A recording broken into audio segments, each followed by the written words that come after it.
हाय। सो इससे पहले वाले सेशन में हमने पढ़ा था बैटल ऑफ प्लासी के बारे में, जिसमें हम ये डिस्कस कर रहे थे कि सुहाजुद्दीन मोहम्मद खान के ही किंगशिप के अंडर, यानी कि सुहाजुद्दीन मोहम्मद खान के किंगशिप के अंडर एक बहुत ओबीडियंट सोल्जर थे जिनका नाम था अली वर्दी खान, और जो बाद में जाके उनके आर्मी के जनरल भी बने। सो लेट्स अंडरस्टैंड, इसको थोड़ा सा और समझते हैं with the help of this flow chart, right. So मैं इसको शॉर्ट में लिखूंगी, सुहाजुद्दीन सुहाजुद्दीन मोहम्मद खान। इनके ही कोर्ट में थे एक बहुत ओबीडियंट सोल्जर जिनका नाम था अली वर्दी खान। ये बाद में जाके जनरल बने अपने काम की वजह से, राइट। और बाद में इनको डेप्यूटी सूबेदार सूबेदार ऑफ बिहार भी बनाया गया। सी, अब प्रेजेंट टाइम की जो आर्मी है आप उससे कंपेयर मत करना इसको कि ऐसा कैसे पॉसिबल है कि कोई जनरल भी बन रहा है और डेप्यूटी सूबेदार ऑफ बिहार भी बन रहा है। एक्चुअली उस टाइम की फौज अलग थी, आज के टाइम की फौज अलग है। जिस फौज की मैं बात कर रही हूँ वो मुगल्स की फौज थी, राइट। सो इसलिए वहां पे उनके अकॉर्डिंग चीजें होती थी। सो ही वॉज डेप्यूटी सूबेदार ऑफ बिहार ऑल्सो, राइट। अब कहीं ना कहीं अगर आप देखोगे फर्दर ये स्टोरी कैसे जाती है, अभी जब भी हम हिस्ट्री की बात करते हैं तो हमेशा हमें इसको एक तरीके से स्टोरी की तरह समझना होता है, तब जाके हमें इवेंट्स याद रहते हैं। सो इसको ही फर्दर मैं कंटिन्यू करूंगी। अब फर्दर क्या होता है कि 1739 से 1740 के पीरियड के बीच में सरफराज खान खान को किंग बना दिया जाता है, मतलब वो एम्परर बनते। सी, सुहाजुद्दीन सुहाजुद्दीन मोहम्मद खान ने अली वर्दी खान को जनरल तो बनाया उनके ऊपर ट्रस्ट करके, but at the same time उन्हें किंग नहीं बनाया, बिकॉज किंग उन्हें बनाना था अपने बेटे को। सो बिकॉज उन्हें अपने बेटे को बनाना था, after his death, right, after his death, उनकी डेथ हुई थी 1739 में, राइट, जो यहाँ पे मेंशन भी की हुई है। और जब उनकी डेथ हुई थी तो उन्होंने अपने बेटे सरफराज खान को एम्परर बना दिया था, तो he was Mughal emperor at that point of time, right. But parallelly क्या हो रहा था, पैरेलली अली वर्दी खान क्या थे, डेप्यूटी सूबेदार ऑफ बिहार, डेप्यूटी सूबेदार ऑफ बिहार। बट उनको ये बनना नहीं था ज्यादा देर तक, राइट, क्योंकि उनकी नजर तो थी कि मैं ही मुगल बनूं, मुगल किंग बनूं, मैं ही कहीं ना कहीं मैं कंट्रोल करूं चीजें, राइट। सो उनके पास उन्होंने क्या किया, अपने इस ड्रीम को फुलफिल करने के लिए उन्होंने 1740 जब सरफराज खान की मौत हुई, और यू विल बी सरप्राइज्ड कि Ali Vardi Khan killed Sarfaraz Khan in battle of गिरजा, जो ऑफकोर्स 1740 में हुई थी, जब सरफराज खान की डेथ हो गई थी। और अली वर्दी खान ने ऐसा किया, और उसके बाद क्या हुआ, Ali Vardi Khan became nawab of, not really nawab, you can say king और एम्परर ऑफ बंगाल, और एम्परर बोल सकते हैं हम, of Bengal, right. And he rule for which period, which he ruled for 1740 to 56. Now we will continue this further. Yes. So after death of Ali Vardi Khan in 1756, right, his grandson, यानी कि अली वर्दी खान की जब death हुई 1756 में, of course उन्होंने rule किया था 1740, अभी थोड़ी देर पहले हमने पढ़ा 56 तक, 56 में उनकी डेथ हुई। सी, पहले क्या होता था कि जब किसी भी एम्परर की डेथ होती थी तो उनका ग्रैंडसन या उनके कोई भी रिलेटिव टेक ओवर कर लेते थे। तो सिमिलरली जब उनकी भी डेथ हुई तो his grandson became emperor of Bengal, and उनके ग्रैंडसन का नेम क्या था, सिराजुद्दीन दौला, राइट। सो उन्होंने रूल किया कब से, 1756 to 1757, right. Parallelly forts were being made by Britain EIC. अब देखो साथ साथ ही क्या हो रहा था, जब तक ये सब चीजें हो रही थी उस पॉइंट ऑफ टाइम में फोर्ट्स भी बन रहे थे, किले बन रहे थे अलग अलग जगह पे, राइट। और जैसे कि मैंने आपको पहले वाले सेशंस में भी बताया है कि फोर्ट्स, किले जो थे वो सिर्फ नाम के थे, बट वो एक्चुअली फैक्ट्रीज बोल सकते हो आप, या फिर वेयर हाउसेस बोल सकते हो, जहां पे वो अपने गुड्स को रखा करते थे या फिर अपनी कमोडिटीज को रखा करते थे, राइट? तो इसलिए वो फोर्ट्स बना रहे थे। ब्रिटिश की मतलब यानी कि ब्रिटिश पीपल बोल सकते हो आप। वैसे तो वो ट्रेडिंग कंपनी है, बट लेकिन ट्रेडिंग कंपनी की तरह अभी हम नहीं देख रहे इसको, राइट? क्योंकि उनकी आर्मी, खुद की फौज भी थी, खुद की वो पॉलिटिकल पार्टी की तरह मतलब एक तरीके से इमर्ज हो रहे थे, राइट? पूरी तरीके से पॉलिटिकल पार्टी नहीं थे, बट लेकिन कहीं ना कहीं पॉलिटिकल पार्टी की तरह इमर्ज हो रहे थे, right? Nawab was against building fort. कहीं ना कहीं Sirajuddin Daula was against building fort, right? तो कहीं ना कहीं उनको ये था कि क्यों ये मतलब किले क्यों बना रहे हैं, है ना? उनको समझ नहीं आ रहा था कि चलो ये सब तो बैकग्राउंड में चल ही रहा है, बट ये किले क्यों बना रहे हैं, राइट? तो अब इस बीच क्या हुआ कि he realized, I just erase all these, just a second.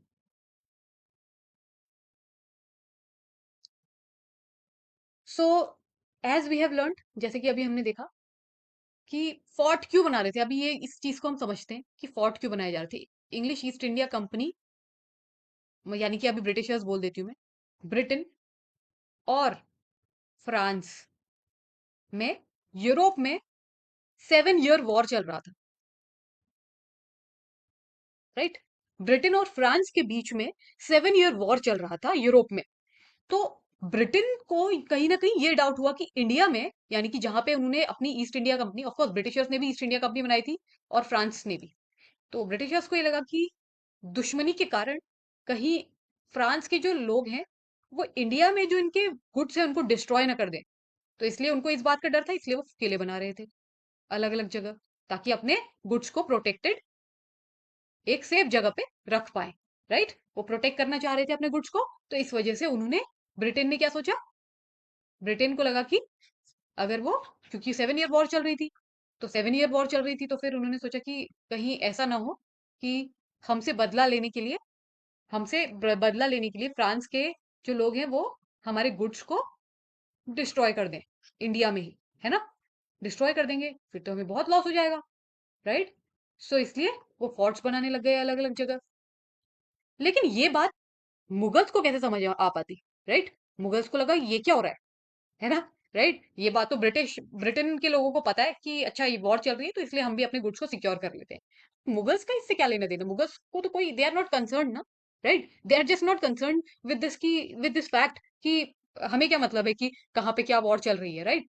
तो इसलिए इसी वजह से जो नवाब थे वो अगेंस्ट थे फोर्ट के।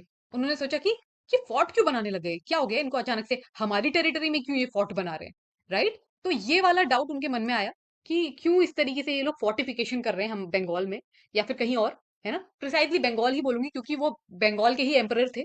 तो कहीं ना कहीं उनको इस चीज का मतलब उनके माइंड में डाउट्स आया इस चीज को लेके, राइट? अब इसके अलावा और क्या था? इसके अलावा ये था कि ब्रिटेन को ब्रिटेन को सिर्फ फ्रांस के लोगों का ही डर नहीं था, मतलब फ्रांस के लोगों का ही डर नहीं था, प्लस और भी कुछ था। वो क्या था? मराठास की आर्मी, मराठा आर्मी। देखो, उन्होंने, ऐसा नहीं था कि Britishers, EIC east India company ने, उन्होंने पूरे इंडिया में ही अपना मतलब कहीं ना कहीं वो चाह रहे थे कि पूरी इंडिया को हम कवर करें। तो सिर्फ फ्रांस से ही उनको थ्रेट नहीं था, उनको किससे था? मराठा आर्मी से भी थ्रेट था। मराठा आर्मी यानी कि कहीं ना कहीं मराठा आर्मी भी बंगाल पे अटैक कर रही थी। और बंगाल का मतलब ईआईसी को, अब आप बोलोगे बंगाल में अटैक कर रही है तो ईआईसी को क्यों, कौन सा डर है? ईआईसी को इसलिए डर है बिकॉज उनके गुड्स बंगाल में भी तो थे, राइट? इसीलिए तो उन्होंने फोर्ट बंगाल में भी बनाया, राइट? सो ये ब्रिटिशर्स को थ्रेट था कि फ्रांस में एक तो 7 ईयर, यूरोप में 7 ईयर वॉर चल रहा है ब्रिटिश और फ्रांस का, but at the same time France के लोगों से तो उनको डर है ही, मराठा की आर्मी से भी डर है। तो इस वजह से उन्होंने क्या किया, गुड्स को सेफ रखने के लिए फोर्ट्स बनाए, बट ये बात मुगल्स के बिल्कुल समझ नहीं आई। तो इसलिए वो नवाब जो थे वो ब्रिटिशर्स को अपोज करने लग गए, राइट? आई होप इतना समझ में आ गया होगा। Moving on to the next slide, right? So कहीं ना कहीं उन्होंने बहुत सारे फोर्ट्स बनाए और फोर्ट्स को प्रोटेक्ट करने लग गए, राइट? अब ईस्ट इंडिया कंपनी का कंसर्न जो था वो नवाब को अच्छा नहीं लगा। तो सिराजुद्दीन दौला, राइट, सिराजुद्दौला बोल सकते हैं हम, right, Sirajuddaula was entirely against this, मतलब वो बिल्कुल अगेंस्ट थे इंग्लिश ईस्ट इंडिया कंपनी के। तो वो कहीं ना कहीं ये कहते थे कि बंगाल में उनको फोर्ट्स नहीं बनाने देंगे, राइट, है ना? तो वो इसके अगेंस्ट थे पूरी तरीके से। एंड इसके अलावा एक और रीजन था कि नवाब उनके बिल्कुल अगेंस्ट थे। क्यों? रीजन क्या था? रीजन ये था कि इंग्लिश ईस्ट इंडिया कंपनी को प्रॉफिट्स तो बहुत हो रहे थे ट्रेड से, लेकिन टैक्सेस के नाम पे वो कुछ भी पे नहीं कर रहे थे बंगाल, नवाब ऑफ बंगाल को जो उनको पे करने थे, राइट? वो टैक्स पे नहीं कर रहे थे, टैक्स तो पे हो ही नहीं रहे थे। तो नवाब ऑफ बंगाल यानी कि सिराजुद्दौला, उन्होंने सोचा कि मतलब कहीं ना कहीं वो ईआईसी के फेवर में थे ही नहीं, बिकॉज ऑफ मेनी रीजंस। एक तो फोर्टिफिकेशन, उन्होंने फोर्टिफिकेशन स्टार्ट किया यानी कि किले बनाने लग गए। दूसरा, टैक्सेस भी पे नहीं कर रहे क्योंकि उनको प्रॉफिट, अच्छा खासा प्रॉफिट हो रहा है, बट फिर भी टैक्स पे नहीं कर रहे, राइट? सो और हाँ, इसके साथ एक और बहुत इंटरेस्टिंग चीज है, टैक्स में से कुछ भी अमाउंट देखो पे तो कर ही नहीं रहे, उसमें से कुछ कुछ अमाउंट भी उनको नहीं मिल रहा, बंगाल, नवाब ऑफ बंगाल को तो कुछ भी नहीं जा रहा है, राइट? तो इसलिए कहीं ना कहीं उन्होंने सोचा कि बंगाल जो है, मतलब नवाब ऑफ बंगाल इस चीज को आगे बढ़ावा नहीं देंगे, right? Yes. So now English East India, as you can see यहाँ पे लिखा भी हुआ है, EIC stopped paying taxes and was making lot of money. है ना, उन्होंने टैक्स पे करना बंद कर दिया था और बहुत सारे पैसे कमा रहे थे। है ना, on the other hand Bengal wasn't getting anything out of that tax, Bengal को तो कुछ भी नहीं मिल रहा था। सिराजुद्दौला आज both French and British East India company to stop fortification, उन्होंने उन्होंने बोला, उन्होंने इंस्ट्रक्ट किया, ऑर्डर दिया कि दोनों को ही, सिर्फ इंग्लिश ईस्ट इंडिया कंपनी की बात नहीं कर रही मैं, ब्रिटिश ईस्ट इंडिया कंपनी की बात हो रही है, बट उसके साथ साथ ही फ्रेंच ईस्ट इंडिया कंपनी की भी बात कर रही हूँ मैं। दोनों ही ईस्ट इंडिया कंपनी को मना कर दिया कि आप फोर्ट्स और किले, यानी कि फोर्ट्स ना बनाओ, यहाँ पे किले मत बनाओ, ठीक है, और टैक्सेस को पे करो। उन्होंने बोला फोर्ट्स मत बनाओ और टैक्स पे करो जो तुम पे नहीं कर रहे हो, है ना? तो just second, I just erase all this, मैं इसको मिटा देती हूँ ताकि आपको क्लैरिटी हो। फिर क्या हुआ, जब उन्होंने फोर्ट बोला कि फोर्ट बनाओ मत और टैक्सेस को पे करो, फ्रेंच ईस्ट इंडिया कंपनी तो मान गई, but British East India company ने मना कर दिया। उन्होंने बिल्कुल मना कर दिया कि हम तो पे नहीं करेंगे। इसलिए सिराजुद्दौला जो थे, उन्होंने ब्रिटिश ईस्ट इंडिया कंपनी पे के फोर्ट, जो फोर्ट बना हुआ था, किला बना हुआ था जिसका नाम था फोर्ट विलियम्स, उस पे अटैक कर दिया अपनी आर्मी के साथ, राइट? सो उस दौरान क्या हुआ, जब उन्होंने अटैक कर दिया, तो फिर इस इवेंट को नाम दिया गया ब्लैक होल इंसिडेंट। बहुत ही मतलब बड़ा इंसिडेंट ये माना गया, क्योंकि इसमें ह्यूमैनिटी को शर्मसार करने वाला इवेंट, मतलब एक तरीके से हम ये नहीं देख सकते ना, जब जब हम जब ह्यूमंस को मतलब एक तरीके से आप कह सकते हो कि उनको प्रताड़ित किया जा रहा है या उनको हैरास किया जा रहा है, फिजिकली, मेंटली, इमोशनली उनको हैरास किया जा रहा है, राइट? सो इस उस टाइप के केस में क्या होता है कि ह्यूमैनिटी जो होती है, देखो अब ऑफ कोर्स ये टॉपिक से रिलेटेड तो है, बट यहाँ पे मैं अपने व्यूज बता रही हूँ, राइट? कि ह्यूमैनिटी मीन्स कि इंसानियत, राइट? कि एज अ ह्यूमन बीइंग मैं दूसरे ह्यूमन की हेल्प करूं, right? As a human being मैं ये नहीं देखूंगी कि वो किस रेस से है, वो किस कम्युनिटी से है, वो किस बैकग्राउंड को बिलोंग करता है, नहीं, ये नहीं देखूंगी, राइट? तो कहीं ना कहीं ब्लैक होल इंसिडेंट एक ऐसा इंसिडेंट था हिस्ट्री का हमारे, जिसने ह्यूमैनिटी को शर्मसार कर दिया था। क्यों? Let's understand black hole incident में क्या हुआ, लेट्स अंडरस्टैंड। जब भी ब्रिटिशर्स ने, जब सिराजुद्दौला ने ब्रिटिश के फोर्ट विलियम्स में अटैक किया, उस पॉइंट ऑफ टाइम में क्या हुआ, फोर्ट विलियम्स की एक जेल में, एक प्रिजन में, जिसमें कि सिर्फ जिसकी कैपेसिटी थी कि 6 लोग रह सकते हैं मैक्सिमम, 6 लोगों को रखा जा सकता है maximum, right? 6 people can stay in side the room maximum, right? इस प्रिजन के अंदर सिर्फ 6 लोग रह सकते हैं मैक्सिमम, लेकिन कितने लोगों को रखा गया, बंदी बना के कितने लोगों को रखा गया, 142। मतलब एक तरीके से आप कह सकते हो कि जानवरों की तरह उस रूम के अंदर भर दिया है, right? Kind of that. So अब इसके अंदर आप बोलोगे 142 कौन थे लोग? ये थे इंग्लिश ईस्ट इंडिया कंपनी के employees, right? East India company के इंप्लॉइज थे ये सारे के सारे, राइट? तो सिराजुद्दौला ने अटैक किया है, ऑब्वियसली तो फोर्ट में उनको ही कैप्चर करके रखेंगे, राइट? तो इंग्लिश पीपल वर कैप्चर्ड, मतलब इस 6 पीपल कैपेसिटी प्रिजन के अंदर 142 लोगों को इधर पे बंदी बनाया गया, और बाकी के एम्प्लॉयज कहाँ चले गए? क्या इतने ही लोग थे, राइट?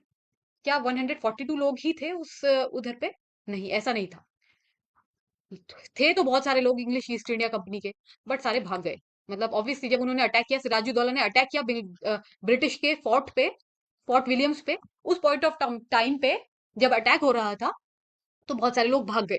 लेकिन जब बहुत सारे लोग भागे, उनमें से कुछ लोग भाग नहीं पाए, यानी कि ट्रैप हो गए। वो थे 142 पीपल, जिनको कैद में रख दिया गया इस प्रिजन के अंदर। और जब उनको रखा गया, उसका आउटकम क्या था? I just show you the image को मैं इरेज कर देती हूँ। I just show you the next page. आप देख सकते हो जैसे कि ये पिक्चर दिखाई हुई है, राइट? तो इस तरीके से उनको रखा गया। एंड एज आप देख सकते हो कि इसको देख के भी आपको बहुत बुरा लगेगा, राइट? आपको बहुत ज्यादा बुरा लगेगा कि कैसे ब्लैक होल इंसिडेंट जब हुआ, तो उस इंसिडेंट ने ह्यूमैनिटी को किस तरीके से शर्मसार किया।